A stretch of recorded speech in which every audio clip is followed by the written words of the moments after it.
বৃষ্টি বড় স্বামীকে বলল, সাগর যদি আপনারা কাজিন হয় তাহলে উনি কেন প্রতি রাতে আপনার রুমে যায়, আর প্রতিদিন সকালে কেন আপনার চুল ভেজা থাকে? এই যে এখন আপনার চুল বেয়ে টপ টপ পানি পড়ছে, এর কারণ কি? বৃষ্টির কথা শুনে ড্রয়িং রুমের উপস্থিত সবাই হতভম্ব। সবাই চায় চুমুক দেওয়া বন্ধ করে প্রশ্নবোধক দৃষ্টিতে ওদের দিকে তাকালো। আপনি তো ডিভোর্সি মহিলা, তাহলে কেন প্রতিদিন সকালেই গোসল করতে হবে? রাত্রির দিকে অগ্নিদৃষ্টিতে তাকিয়ে এটুকু বলে থামলো বৃষ্টি। রাগে তার শরীর কাঁপছে। আজকে এসবের জবাব দিতে হবে। ও যে রাগের মাথায় কোথায় কি বলছে সেটাও বুঝে উঠতে পারছে না। বিয়ের 3 মাস হতে চললো, অথচ আজ পর্যন্ত সাগর ওর সাথে এক বিছানায় থাকেনি। প্রতি রাতে ও বেরিয়ে পড়েছিল। বৃষ্টি তো প্রথম কয়েকটা দিন বার কয়েক খবর নিয়েছিল, কিন্তু বেশ কিছুদিন ধরে লক্ষ্য করছে রাত্রি ভোরবেলায় গোসল করে আর সাগর সকাল সকাল ওর ঘর থেকে বেরিয়ে আসে। এই নিয়ে সাগরের সাথে কয়েকদিন তর্ক করেও জবাব পায়নি। উল্টো সাগর ওকে ধাক্কা দিয়ে চলে গিয়েছিল। আজ যেন তার ধৈর্যের বাঁধ ভেঙে গেছে। বৃষ্টি কথাবার্তার মাঝে বলে উঠল, ও আজকে চলে যাবে এই বাড়ি ছেড়ে, সাথে সাগরের কুকীর্তিও ফাঁস করবে। শাশুড়ি চায়ের কাপটা রেখে রাত্রির দিকে তাকালো। রাত্রি তখন নিচের দিকে তাকিয়ে নিঃশব্দে চোখের পানি ছাড়ছে। শাশুড়ি কোনো কিছু না শুনে ঠাস করে রাত্রির গালে চর বসিয়ে দিল। আশ্রয় দিয়েছিলাম বলেই কি আমার ছেলের সংসারে আগুন লাগাচ্ছিস? উপকারের এই প্রতিদান দিচ্ছিস? পরপুরুষের এত শখ হলে বাড়ির বাহিরে যাবি, আমার সংসারের দিকে কেন নজর দিচ্ছিস?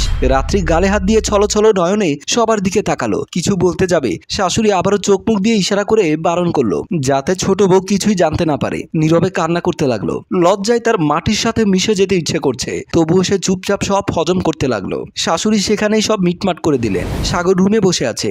বৃষ্টির ট্রে ভর্তি নাস্তা চা নিয়ে সাগরের রুমে গেল। আপনার চা, কথাটা বলেও সাগরের সামনে গিয়ে দাঁড়ালো। চা হাতে নিতে বৃষ্টি চলে যাওয়ার জন্য পা বাড়াতে ও পেছন থেকে বৃষ্টির হাত টেনে ধরে বলল, দাঁড়াও। বৃষ্টি লজ্জা পেয়ে মাথা নুইয়ে দাঁড়ালো, কারণ এর আগে কখনো সাগর তাকে স্পর্শ করেনি। বৃষ্টি ভাবলো সাগর হয়তো তার সাথে কথা বলবে, কিন্তু তা না করে সাগর একটু আগে ঘটে যাওয়া ঘটনার প্রশ্ন করে বসলো। বৃষ্টির মাথা খারাপ হয়ে যায়। সে জিদ দেখিয়ে উল্টোপাল্টা বলে চলে যেতে নিচ্ছিল। হঠাৎ হাতে গরম কিছুর আভাস পেয়ে চেঁচিয়ে উঠল। সাগর ততক্ষণে পুরো গরম চা ওর পিঠে ঢেলে দিয়েছে। বৃষ্টির গলা চেপে ধরে দেয়ালের সাথে মিশিয়ে বলল, তোর সাহস কি করে হয় রাত্রির নামে ওসব বলার? বৃষ্টি অন্য হাত দিয়ে সাগরের হাত সরানোর তুমুল চেষ্টা করছে। ওর প্রায় দম বন্ধ হয়ে আসছে। সাগর থেকে ছাড়া পেতে ও খুক খুক করে কেসে উঠল। সাগরকে জোরে ধাক্কা দিয়ে বলল, তাহলে আমাকে কেন বিয়ে করেছেন? এতদিন আমি শিওর ছিলাম না, এখন আমি পুরোই শিওর যে আপনার সাথে ওই নষ্টামের অবৈধ সম্পর্ক আছে। আমি আজকেই কোর্টে যাব, আমি কেস করব আর বলবো যে বউ থাকা সত্ত্বেও আপনি অন্য মেয়ের সাথে পরকীয়া মেতে আছেন এবং আমাকে মারার চেষ্টাও করছেন। প্রমাণস্বরূপ আমার এই হাতই যথেষ্ট। তোর সাহস কি করে হলো রাত্রিকে নষ্টা বলার? এখন আমি বলছি, একটু পর পুরো দুনিয়া বলবে। সাগর বৃষ্টির গাল চেপে ধরে বলল, দ্বিতীয়বার যদি রাত্রির নামে তোর মুখ দিয়ে এই কথা বের হয় তাহলে এমন অবস্থা করব জীবনে দ্বিতীয়বার কথাও বলতে পারবি না। কি হবে? আমি বলবো, 100 বার বলবো। আপনারা যখন নষ্টামি করেন তখন কিছু না, শুধু আমি বললেই দোষ। ওই মেয়ের তো লজ্জা শরম কিছু নেই, ওর আশ্রয় হওয়া উচিত পতিতালয়ে। এই কথা বলাতে সাগর রাগান্বিত হয়ে ধাক্কা দিয়ে ফেলে দিল বৃষ্টিকে। সাথে সাথে তার মাথা ফেটে যায়, ধরে চিৎকার দিয়ে অজ্ঞান হয়ে যায়। রক্ত বের হচ্ছে মাথা থেকে। এদিকে বৃষ্টির চিৎকার শুনে দৌড়ে আসলো শাশুড়ি। ফ্লোরে বিধ্বস্ত অবস্থায় পড়ে আছে বৃষ্টি, ফিনকি দিয়ে রক্ত পড়ছে, অজ্ঞান হয়ে পড়ে আছে। তাড়াহুড়ো করে ডাক্তারের কাছে নিয়ে গেল।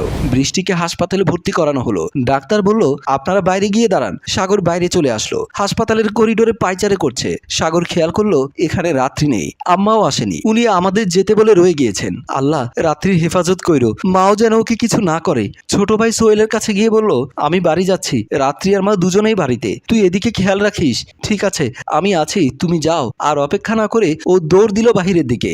বৃষ্টি জ্ঞান ফিরেছে মাত্রই। চোখ খুলে হাতটা কপালে দিতে দেখলো কপালে ব্যান্ডেজ করা। মনে পড়ে গেল সাগরের আঘাতের কথা। চোখের পাতা দুটো এক করতেই 2 ফোঁটা জল গড়িয়ে পড়লো। মুহূর্তে মনের মধ্যে একরাশ ঘৃণা এসে ভিড় করলো সাগরের প্রতি। এখন কেমন লাগছে ভাবি? কাঁদতে কাঁদতে হিচকি উঠে গিয়েছে বৃষ্টির। কেঁদে কেঁদে সোহেলকে বলল, আমাকে মেরে ফেলবে তোমার ভাই, আমাকে বাপের বাড়ি দিয়ে আসো এখান থেকে, আমি থাকবো না এখানে। এমন সময় বৃষ্টির আব্বা দৌড়ে এসে কান্না করে দিয়ে বলল, কি হয়েছে আমার মেয়ের? বৃষ্টি কাঁদতে কাঁদতে ওর বাবাকে সব বলল, কিভাবে সাগর ওকে মেরেছে সব বলেছে। এতদিনে ওর সাথে কেমন ব্যবহার করেছে সেটাও বলেছে, আর কেনই বা এমন করছে সেসবও বলেছে। সব শুনে বাবা কিছুক্ষণ চুপ করে রইলেন। মেয়েকে উদ্দেশ্য করে বললেন, মারে, কি দরকার ছিল জামাইয়ের সাথে তর্ক করার? বৃষ্টির কান্না অটোমেটিক অফ হয়ে গেল। ও হতবাক হয়ে ওর বাবার মুখের দিকে তাকালো। বাবা কি বলল? তার মানে বাবার কাছেও সে দোষী? বাবা, তুমি এসব কি বলছো? উনি আমার সামনে অন্য মেয়ের সাথে পরকিয়া করবে আর আমি চেয়ে চেয়ে দেখবো? ওটা পরকিয়া নয়, রাত্রি সাগরের বউ, ও ওরা স্বামী স্ত্রী। বাবার কথা শুনে বৃষ্টি বড়সড় ধাক্কা খেলো। সে মনে মনে বলে উঠলো, রাত্রি সাগরের বউ মানে? আমার শাশুড়ি আমাকে পরিচয় করিয়ে দিয়েছিল রাত্রিকে সাগরের বোন হিসেবে। রাত্রির মুখ তখন ফ্যাকাশে হয়ে গিয়েছিল। এবার বুঝতে পেরেছি। বৃষ্টি বাবার দিকে প্রশ্ন ছুড়ে দিল, আমাকে তাহলে কেন বিয়ে করেছে? বাবা নিরলস ভাবে বললেন, তোকে বিয়ে করেছে বাচ্চা পয়দা করার জন্য। চোখ বড় বড় করে বৃষ্টি বলল, মানে? বাবা ঠান্ডা মাথায় বৃষ্টিকে বললেন, রাত্রি সাগরের প্রথম স্ত্রী। ওদের বিয়ের 2 বছর চলছে। মেডিকেলের রিপোর্ট অনুযায়ী রাত্রি কখনো মা হতে পারবে না। সাগরের মা রাত্রিকে শুরু থেকে পছন্দ করতেন না, আর সেই জন্যই সাগরের মা তার দ্বিতীয় বিয়ে করায়। বৃষ্টি ছল ছল চোখে বাবাকে বলল, তুমি এসব জানতে? উনি মাথা নাড়িয়ে বললেন, হ্যাঁ উনি জানতেন। তুমি জানতে তবুও কেন আমাকে বিয়ে দিয়েছো? বাবা চুপ করে গেলেন। কিভাবে কি বলবেন মেয়েকে? মেয়ে যে তার বড্ড অভিমানী। চোখের পানি মুছে বললেন, শারীরিক সমস্যার কারণে তিনি কাজকর্ম করতে পারে না। কাঠমিস্ত্রি ছিলাম। টানাপোড়েনের মাঝে তোর মায়ের অপারেশন করতে 2 লক্ষ টাকা লাগে, তোর শাশুড়ি থেকে নিয়েছি। তাছাড়া তোর শাশুড়ি আমাকে কথা দিয়েছিল তোর 3 বোনের বিয়ের খরচ করবেন। সাগরের পরিবারের অনেক টাকা, উনারা অনেক প্রভাবশালী, আর এমন 100 বিয়ের খরচ শাশুড়ি একাই ব্যবস্থা করতে পারবেন। আমি নিজেই বলেছিলাম তোকে যেন সাগরের আগের বিয়ের বিষয়ে কিছুই না বলে, তাই কেউ তোকে এ ব্যাপারে জানায়নি। আরো বললেন যেন মানিয়ে নেই, না হলে ওর বোনের বিয়ে দিতে পারবে না। শেষের কথাগুলো তিনি কঠোর গলায় বলেছেন। তারপর চলে গেলেন। বৃষ্টি হাসলো, তাচ্ছিল্যের হাসি। সে অনুভব করলো সাগরের মারার পরেও সে এত কষ্ট পায়নি যতটা বাবার বলা কথাগুলোতে পেয়েছে। সাগর তো রক্তাক্ত করেছে তার শরীরে, আর তার বাবা তো রক্তাক্ত করেছে তার মনকে।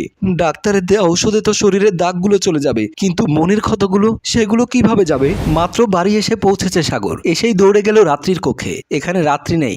ভয় তার বুক কাঁপছে। মা কিছু করেনি তো রাত্রির সাথে? মা মেরে ফেললেও মেয়েটা যে এক ফোঁটাও শব্দ করবে না। কত বুকলাম এমন স্বভাবের জন্য, তবুও সে চুপচাপ শুনে। তন্ন তন্ন করে সব জায়গায় খুঁজলো, বাড়ির কোথাও রাত্রিকে খুঁজে পেল না সে। তারপর খুব টেনশন নিয়ে জানালার ধারে আসলো। হঠাৎ চোখ আটকে গেল কচু পাতার ভেতরে কি যেন খুঁজছিল রাত্রি। পাশে মা দাঁড়ানো। আমি আর দেরি না করে ওদিকে দৌড় দিলাম। কাছে যেতেই শুনলাম মা বলল, কি হলো, চাবি পেয়েছো? রাত্রি হাঁপাতে হাঁপাতে বলল সে পায়নি। চোখ দুটো টকটকে লাল হয়ে আছে, শ্বাস প্রশ্বাস দ্বিগুণ গতিতে চলছে, কারণ মাকে রাত্রি প্রচন্ড ভয় পায়। মা তাড়া দিয়ে বলল, তাড়াতাড়ি খুঁজে বের করো চাবি। রাত্রির খুব কান্না আসছে। সে ভালো করেই জানে এখানে চাবি হারিয়ে যায়নি, তার শাশুড়ি ইচ্ছে করে হয়তো ফেলে দিয়েছেন। সাগরের শাস্তি তাকে দিচ্ছেন তিনি। সাগর দৌড়ে আসতে দেখে শাহিনুর বেগম হাসলেন। তিনি ভাবমূর্তি এমন করলেন যেন সত্যি ওনারা কিছু হারিয়েছে। মা, কি হয়েছে? রাত্রি ময়লা পানির ভেতরে কেন? আমার চাবির গুচ্ছ হারিয়ে গিয়েছে পানিতে, ও সেটা খুঁজে দিচ্ছে। আমি কতবার বারণ করেছি, তবুও সে শুনলো না, নেমে গিয়েছে পানিতে, কচুরি পানার ভেতরে। সাগর মায়ের দিকে তাকালো। সে বুঝতে পারছে তার মা মিথ্যে বলছে। তার শাস্তি যে রাত্রিকে দিচ্ছে সে বুঝতে পারছে। রাত্রিকে ধমকে পানি থেকে তুললো সাগর। কাপড় চেঞ্জ করার জন্য বাড়িতে পাঠিয়ে দিল। রাত্রি মাথা নিচু করে চলে আসলো। এরপর নিজেই খুঁজতে লাগলো চাবি। ইচ্ছে করে সে নামলো কাঁচরা পানিতে, ময়লা পানি ঘাটাঘাটি করতে লাগলো, খুঁজতে লাগলো চাবি। সাগরের অবস্থা দেখে মা হকচকিয়ে গেলেন। তিনি বারবার বলতে লাগলেন তাকে উঠে আসার জন্য। সাগরের হেলদোল না দেখে নিজেই নেমে গেলেন পানিতে, আর ছেলেকে পানি থেকে তোলার জন্য তিনি অস্থির হয়ে গেলেন। সাগরকে বলছে, মা চাবি লাগবে না, চলে আসো। সে বলেছে চাবি না পাওয়া পর্যন্ত সে উঠবে না। কথাটা শুনে মা নিজেও চাবি খুঁজতে লাগলেন। আশ্চর্যের বিষয়, তিনি একেবারেই চাবি পেয়ে গেলেন। সেটা দেখে সাগর হাসলো। সেই স্পষ্ট দেখেছে তার মা আঁচলের দিক থেকে চাবি বের করেছিল। সাগর রুমে এসে দেখলো রাত্রি কম্বল মুড়ি দিয়ে শুয়ে আছে। ঠান্ডায় তার শরীর কাঁপছে। রাত্রির হাত পা সব বরফের ন্যায় ঠান্ডা। প্রচন্ড পরিমাণ শীত করছে রাত্রির। কাঁপছে আর কাঁদছে সে। চোখ দুটো হলুদ হয়ে আছে। শরীর কাঁপুনি দিয়ে জ্বর আসতে লাগলো। রাত্রির শরীরে কম্বলটা টেনে দিয়ে সে বের হয়ে গেল মায়ের রুমের উদ্দেশ্যে। দরজায় এসে দেখলো মা হসপিটালে ফোন দিয়ে জেনে নিচ্ছেন ছোট বউ বৃষ্টি কেমন আছে। ফোনটা টেবিলে রাখতেই দরজার কড়া নাড়ে সাগর। তিনি ইশারায় আসতে বললেন তাকে। রুমে এসে প্রশ্ন করলো, মা আপনি আমাকে কথা দিয়েছিলেন আপনি রাত্রির সাথে এক চুল পরিমাণও দুর্ব্যবহার করবেন না, তাহলে আজ কেন রাত্রির সাথে এমন করলেন? মিথ্যে বলবেন না, আমি নিজেই সব দেখেছি। সাগর খুব রেগে আছে। মা বুঝতে পারলো। কিছু বলতে গিয়েও বলল না। একটু চুপ করে থেকে মা রাগী কণ্ঠে বলল, আর তুমি কি করেছো? সাগর জবাব দিল না, চুপ করে মাথা নিচু করে রইল। কি হলো, জবাব দিচ্ছ না কেন? আমাদের মধ্যে কি কথা হয়েছিল সেটা ভুলে গেছো? সাগর মাথা নাড়িয়ে জবাব দিল, না সে ভুলেনি। তাহলে আজ বৃষ্টির সাথে এমন কেন করেছো? আর বৃষ্টির সাথে তোমার কেন বিয়ে দিয়েছি সেটা কি ভুলে গেছো? কথাকে বরখেলাপ করেছো আমি না, তুমি। গম্ভীর কণ্ঠে বলল, আমি ভুলিনি কিছু।